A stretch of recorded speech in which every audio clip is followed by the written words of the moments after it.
క్రీస్తునందున్న పరిశుద్ధులందరికీ ప్రభువైన క్రీస్తు నామంలో శుభాభివందనాలు. దేవుని ప్రేమ ఆధ్యాత్మిక కార్యక్రమానికి స్వాగతం.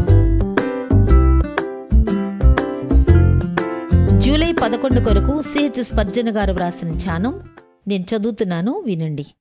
బ్రతికినాయందు విశ్వాసముంచు ప్రతివాడును ఎన్నటికిని చనిపోడు. ఈ మాట నమ్ముచున్నావా? యోహాను సువార్త 11వ అధ్యాయం 26వ వచనం. అవును ప్రభువా, మేము దీన్ని నమ్ముతున్నాం. మనం ఎన్నటికీ మరణించం. మన ఆత్మ శరీరం నుండి విడిపోయేటట్లు మామూలు మరణం సంభవించవచ్చునేమో గాని మన ఆత్మ దేవుని నుండి విడిపోయే శాశ్వత మరణం మాత్రం మనకు లేదు. శాశ్వత మరణం అనేది పాప ఫలితమైన మరణం. అది అన్నింటికంటే ఘోరమైన మరణశిక్ష.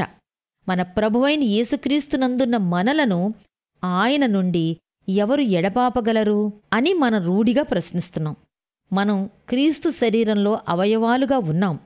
క్రీస్తు తన దేహంలో ఉన్న భాగాలు పోగొట్టుకోవటానికి ఇష్టపడతాడా? మనం యేసుతో వివాహం చేయబడ్డాం. ఆయన మనలను విడిచిపెట్టి ఒంటరిగా మిగిలిపోతాడా? అది అసాధ్యం.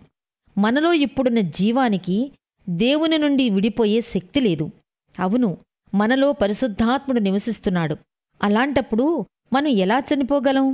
యేసే మన జీవం. కాబట్టి మనకు చావు అనేదే లేదు. ఎందుకంటే ఒకసారి ఆయన మరణించాడు కాబట్టి మరలా ఆయన మరణించలేడు. ఆయనను బట్టి ఒక్కసారి మన పాపాల విషయంలో చనిపోయాం కాబట్టి మరణశిక్ష అనేది రెండవసారి మళ్లీ అమలు జరగదు. క్రీస్తులో నీతిమంతులుగా తీర్చబడిన వారికి నిత్య జీవితం బహుమానంగా ఇవ్వబడుతుంది. మనకు ఇవ్వబడిన నీతి దేవుని నీతి కంటే ఏమాత్రం తక్కువ స్థాయిది కాదు. కాబట్టి మనకు దొరికే బహుమానం కూడా దేవుని స్థాయిలోనే గొప్పగా ఉంటుంది. జీవించటం, నమ్మకముంచటం, ఈ రెండింటికి అవినాభావ సంబంధం ఉంది. మనం జీవించి సంతోషంగా ఉండటానికి యేసులో నమ్మకం ఉంచుతున్నాం.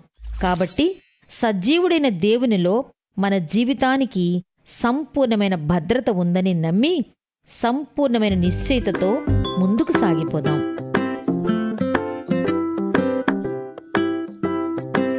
దేవుని ప్రేమ ఆధ్యాత్మిక కార్యక్రమాన్ని చివరి వరకు వీక్షించిన శ్రోతలందరికీ మా హృదయపూర్వక వందనాలు. తిరిగి మళ్ళా రేపు ఉదయకాల సమయంలో కలుసుకుందాం. అంతవరకు సెలవు. May God bless you. దేవుడు మిమ్మల్ని అందరినీ దీవించును.